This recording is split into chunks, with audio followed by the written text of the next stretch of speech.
Subscribe our channel and also press the bell icon. अस्सलामुअलैकुम दोस्तों, मैं हूं साबिर ख़ान। दोस्तों, आज हम बात करते हैं इन्वर्टर की रिपेयरिंग के बारे में।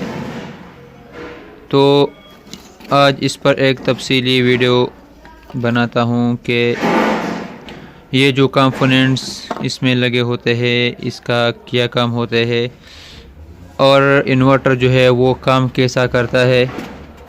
तो पहले मैं इसको ऐसा डिस्कस करता हूँ आपके साथ कि इन्वर्टर जो है वो काम कैसा करता है, वो किस उसूल पर काम करता है। तो दोस्तों, इसमें जो है वो ये कंपोनेंट्स लगे होते हैं। ये मॉसफेट है, यहाँ पर जो है कोई भी ऐसा मॉसफेट लगाए जो कि 100 वोल्ट से कम हो,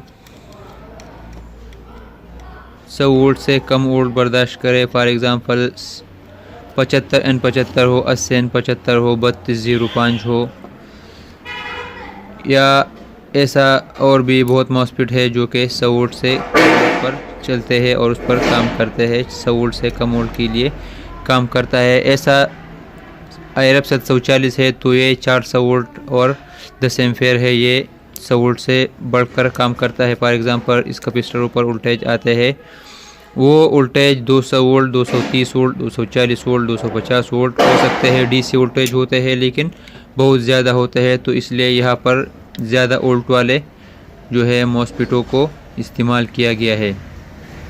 इसका मिसाल सेम टू सेम ऐसा है जैसा ये भी एक DC कैपेसिटर है और ये भी एक DC कैपेसिटर है। तो इस DC कैपेसिटर का जो है इसका वोल्टेज ज़्यादा होते हैं लेकिन इसका जो UF होते हैं माइक्रोफेरेड वो कम होते हैं। और इस कैपेसिटर ये DC कैपेसिटर है तो इसका वोल्टेज कम होते हैं लेकिन इसका माइक्रोफेरेड जो है वो बहुत ज़्यादा होते हैं। जैसा कि ये 16 वोल्ट है और 1000 वेफ है और ये 400 वोल्ट है और 47 UF है।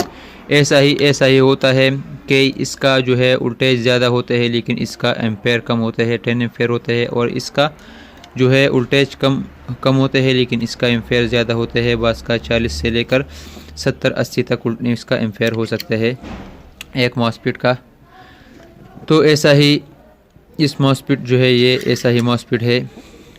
IRF 740 है तो इसके बजाय आप कोई भी मॉसफेट यूज़ करें जो कि 400 वोल्ट से बढ़कर बर्दाश्त कर सके, 400 वोल्ट या 400 वोल्ट से बढ़कर जो है बर्दाश्त कर सके।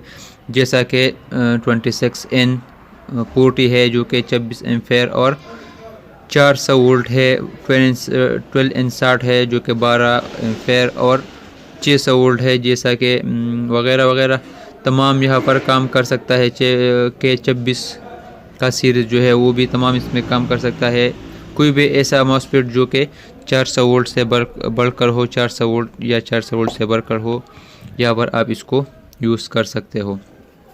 यहाँ पर ये दो आपको मॉसफेटों की शक्ल में नज़र आते होंगे। ये जो है ये डायोड है, 2 डायोड है।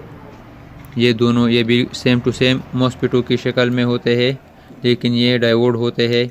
ये दोनों डायोड है। और इसको तो आप जानते होंगे, ये कैपेसिटर है, ये चॉपर ट्रांसफार्मर है जो कि इसका टर्न्स बहुत कम होते हैं लेकिन ये फ्रीक्वेंसी के जो है उसूलों पर काम करता है, ज़्यादा फ्रीक्वेंसी लेता है और अपने अंदर जो है वोल्टेज को पैदा करता है। इसका कोर जो है ये मुकम्मल कार्बन का बना होता है, कार्बन है।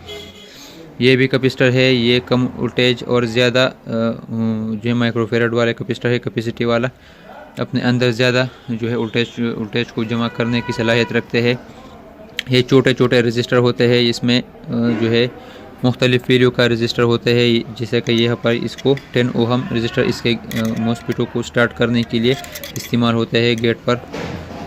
ये एक IC है TL494 जो कि इसका तफसीली डिटेल मैंने आपको पहले ही मेरे एक वीडियो में मैंने आपको बताया था, तो उस वीडियो को लाजमी देख ले। यहाँ पर ये एक IC है, ये जो है ऑपरेशन एम्पलीफायर है जो कि लो ऑपरेशन एम्पलीफायर है, LM324 इसमें यहाँ पर लगा होता है।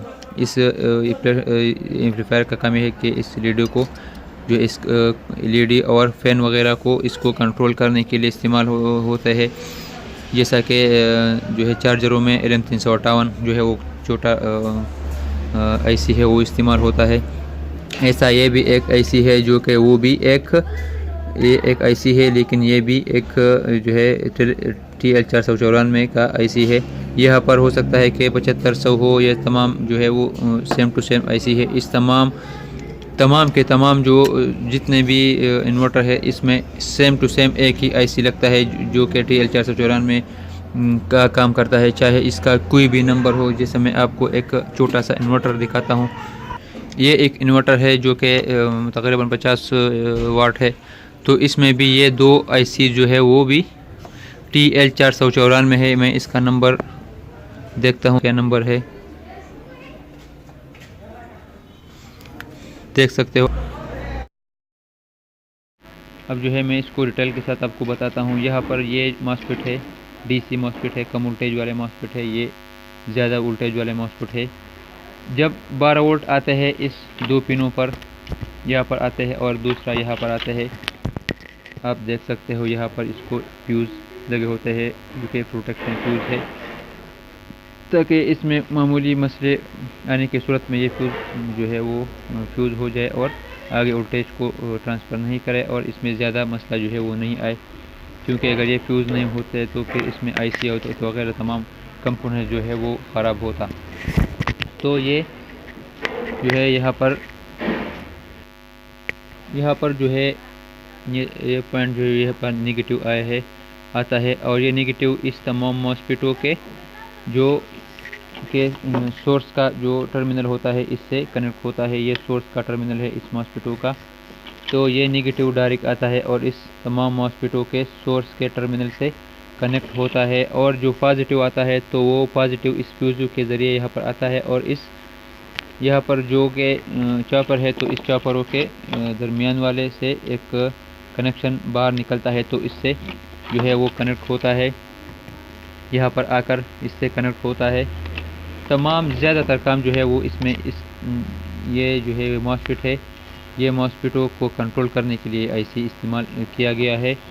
TL494 का आईसी इस्तेमाल किया गया है। तो ये दो जो यहाँ पर आपको नज़र आते हैं ये दो ट्रांजिस्टरों की शक्ल में है। ये दो असल में एक वोल्टेज रेगुलेटर है। यहाँ पर ये जीनर डायोड आप इसको कह ले।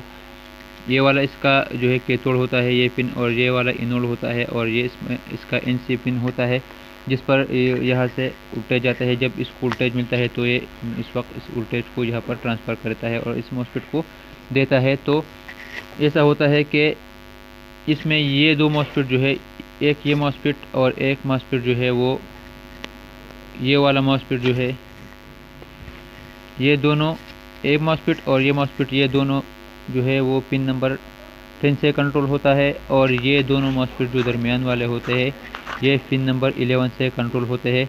और इसको जो इसके गेट पर जो वोल्टेज मिलता है वो इस छोटे छोटे रजिस्टरों के थ्रू मिलता है, और इस छोटे छोटे रजिस्टरों के साथ ये यहाँ पर ये एक रेगुलेटर ये लगा हुआ है और एक दूसरा रेगुलेटर जो है ये लगा हुआ है। इस रेगुलेटर के ख़राब होने की वजह से हम इसमें जो है आम ट्रांजिस्टर लगाते हैं, और हम कहते हैं कि ये मॉस्फेट जो है वो हमारा काम नहीं करता। तो ये जो है आम ट्रांजिस्टर नहीं है, ये रेगुलेटर है। Y2 बस का होता है, बस का Y1 होता है। तो ये जो है एक रेगुलेटर है, और इस रेगुलेटरों को इस मॉस्फेटों के इस रजिस्टरों के साथ लगा होता है इसके गेट्स को करंट सप्लाई करने के लिए। और एक दूसरा रेगुलेटर ये है, तो दो मॉस्फेटों के लिए ये इस्तेमाल होता है और दो मॉस्फेटों के लिए ये इस्तेमाल होता है। जैसे कि ये इस दो मॉस्फेटों को कंट्रोल करने के लिए इस्तेमाल होता है, और ये इस दोनों को कंट्रोल करने के लिए इस्तेमाल होता है। और हर एक के गेट पर अलग अलग रजिस्टर है जो कि 10 ओहम इसका वैल्यू है।